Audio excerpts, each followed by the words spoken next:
मित्रहो, आजचा तरुण बाहेरून आनंदी दिसतोय, पण आतून तो खूप तणावाखाली आहे, चिंताग्रस्त आहे आणि या दिखाव्याच्या जगामध्ये हरवत चालला आहे. अशा वेळी मदत करण्यासाठी कोण धावला आहे? 450 वर्षापूर्वीचे संत, थोर पुरुष सुद्धा, अर्थातच संत तुकाराम महाराजांचे विचार आपल्या या योग्य दिशेनं दाखवत असतात.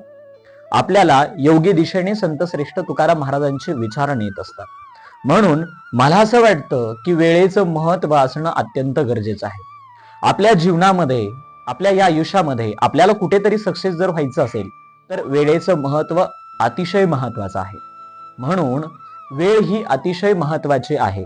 त्याप्रमाणेच संत तुकाराम महाराज सुद्धा म्हणतात, काळ जातो क्षणाक्षणा, मूळ येईल मरणा. असा हा विचार संत श्रेष्ठांनी मांडलेला आहे. म्हणून मित्र हो, काळ जातो क्षणाक्षणाला, मूळ येईन मरणा, असं तुकोबाराय म्हणतात. कारण एवढा वेळ महत्वाचा आहे. एकदा वेळ जर आपल्या हातातून निघून गेला तर आपल्याकडे शून्य किंमत उरते. म्हणून वेळ खूप मौल्यवान आहे.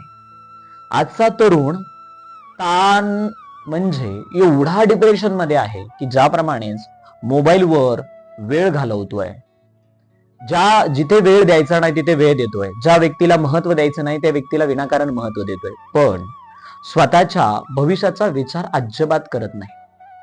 म्हणून मित्रांनो, गेलेली वेळ आणि बोललेले शब्द परत येत नाहीत. म्हणून वेळेचा वापर एवढा चांगला करा आणि शब्द इतरांना जपून वापरा आणि चांगले वापरण्याचा प्रयत्न करा. म्हणून मित्रांनो, अहंकार टाळा, अहंकार टाळायला शिका. कारण तुकोबरायांनी खूप सुंदर महत्व आणि खूप सुंदर वाक्यामध्ये, अभंगामध्ये त्यांचं सांगितलेलं आहे. तुकाराम महाराज म्हणतात, अहंकार तो नासा भेद, जगी निंदे ओवाळी. सुंदर असा संदेश संत श्रेष्ठांनी आपल्याला दिलेला आहे, तरुणांना दिलेला आहे. आज थोडस यश मिळालं की माणूस गर्व करतो. थोडस आपल्याला काही प्राप्ती झाली ती आपण गावात जय जयकार करायला लागतो, लोकांना कमी समजू लागतो.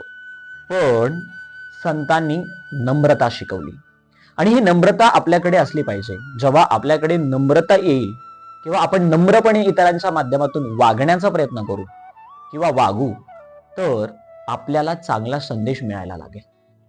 अहंकार माणसाला मोठं नाही तर एकटं करतो. म्हणून आपल्याला कोणत्याही पद्धतीचा अहंकार आला नाही पाहिजे.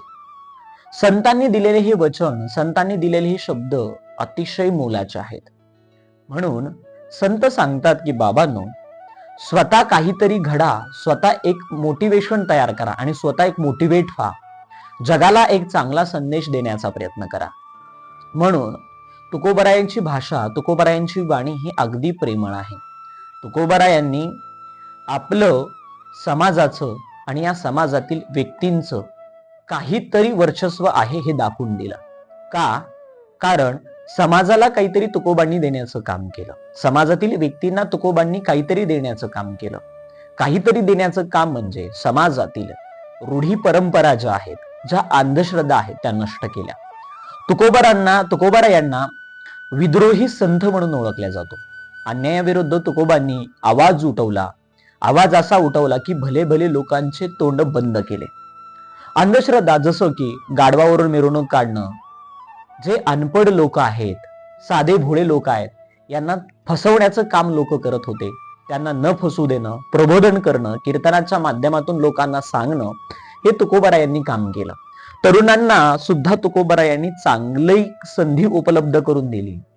स्वतः व्यक्त व्हा एवढंच नाही तर गावातील तरुणांना काहीतरी एक व्यवसायाला आपण लावलं पाहिजे. म्हणून गावातील बऱ्याच तरुणांना तुकोबारायांनी छत्रपती शिवाजी महाराजांच्या सैन्यामध्ये भरती केलं.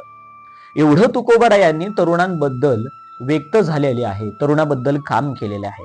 तुकोबाराय म्हणतात, आता तरी पुढे हाच उपदेश, नका करू नाश आयुष्याचा, सकळांच्या पायी माझे दंडवत, आपुलाले चित्त शुद्ध करा. तुकोबाराय म्हणतात, आपल्याला हा नरदेह एकदाच मिळालेला आहे, हे जीवन आपल्याला एकदाच मिळालेलं आहे, त्याचं सार्थक करा. काहीतरी लोक तुमच्याकडे आशाने येतील तेव्हा तुम्हाला मदत करता आली पाहिजे. म्हणजे आता विनाकारण तरुण व्यसनाच्या अधीन जात आहेत, व्यसन करतायत. एवढंच नाही तर डिप्रेशनमध्ये येऊन आत्महत्यासारखं कठोर पाऊल उचलतायत. म्हणून या सध्या गोष्टीसाठी सुद्धा तुकाराम महाराजांनी सांगितलं की बाबांनो, आपलं जीवन फार अनमोल आहे. याला कोणत्या प्रेम प्रकरणाचं वळण देऊन किंवा कोणत्या तरी डिप्रेशन मध्ये येऊन किंवा उदाहरणार्थ एखादी एक्झाम आपल्याला क्रॅक झाली नाही तर तरुण मोठं पाऊल उचलण्याचा प्रयत्न करतात. तर माझी सुद्धा विनंती असेल, एवढंच नाही, एवढे मोठे संत विनंती करून गेले, बाबांनो आपलं जीवन हे अनमोल आहे, याला विनाकारण वेगळं वळण देण्याचा प्रयत्न करू नका. समाजाला दाखवून द्या तुमच्याकडे संधी आहे, त्या संधीचं सोनं तुम्हाला कसं करता येईल याचा प्रयत्न करा. तुकोबारायांनी सांगितलं ना, स्वतः तुकोबारायांनी उपदेश केला. तुकोबाराय म्हणाले आता तरी पुढे हा जे उपदेश आहे का नाही, हा उपदेश करतो की बा नाश आयुष्याचा करू नका, एकदा देह मिळालेला व्यसन करू नका, विनाकारण स्वतःचा जीव धोक्यात घालू नका. काहीतरी सिद्ध करायचं असेल तर तुमच्याकडे वेळ आहे. ही भारत देश एवढा पवित्र आहे. तुकोबाराय म्हणतात, पवित्र ते कुळ पावन तो देश, जे ते हरीचे दास जन्म घेती. बघा एवढा पवित्र देश आहे, इथं दास, भगवंताचे दास जन्माला येतात आणि एवढी सुंदर सृष्टीचं निर्माण केलेलं आहे. निसर्ग एवढा सुंदर आहे की निसर्गाने आपल्याला प्रत्येक गोष्टी देण्याचा प्रयत्न केलेला आहे. म्हणून आपण या गोष्टीचा उपयोग केला पाहिजे, या गोष्टीचा आपण फायदा घेतला पाहिजे.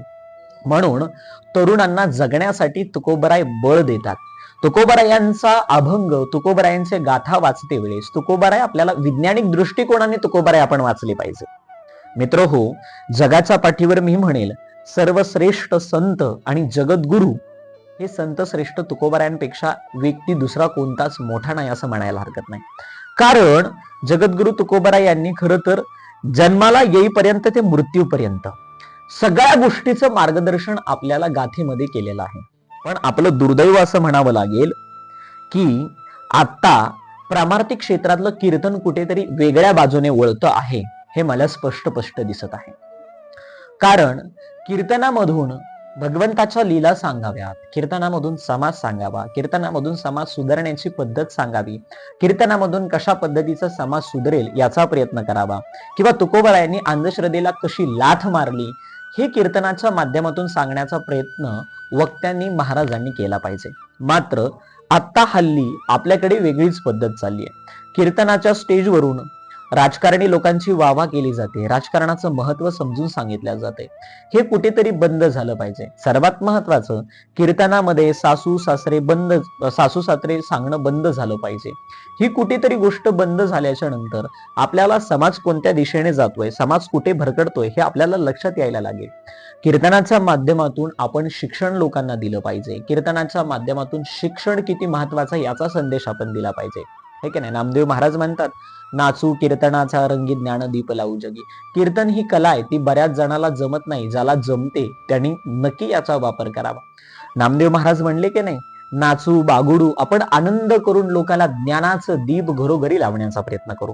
म्हणजे बघा, संतांनी प्रत्येक अभंगामध्ये समाजाचं हित पाहिलेलं आहे. संतांनी प्रत्येक अभंगामध्ये, संतांनी प्रत्येक गोष्टीमध्ये, ओवी असेल, अभंग असेल, अनेक काही साधनं असतील संप्रदायाचे, या सगळ्या संप्रदायाच्या साधनांमध्ये फक्त तुकोबारायांनी आणि इतर संतांनी समाजाचं हित पाहिलेलं आहे, समाजाचं भलं पाहिलेलं आहे.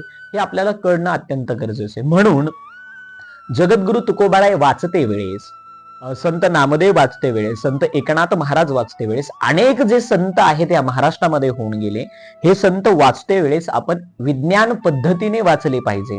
या संतांनी समाजासाठी काय केलं, खरं तर समाजासाठी सर्वस्व बहाल करणारे, सर्वस्व दान करणारे हे संत आहेत. म्हणून संतांचा आपण हा संदेश जगाच्या पाठीवर कानाकोपऱ्यामध्ये पोहोचवला पाहिजे.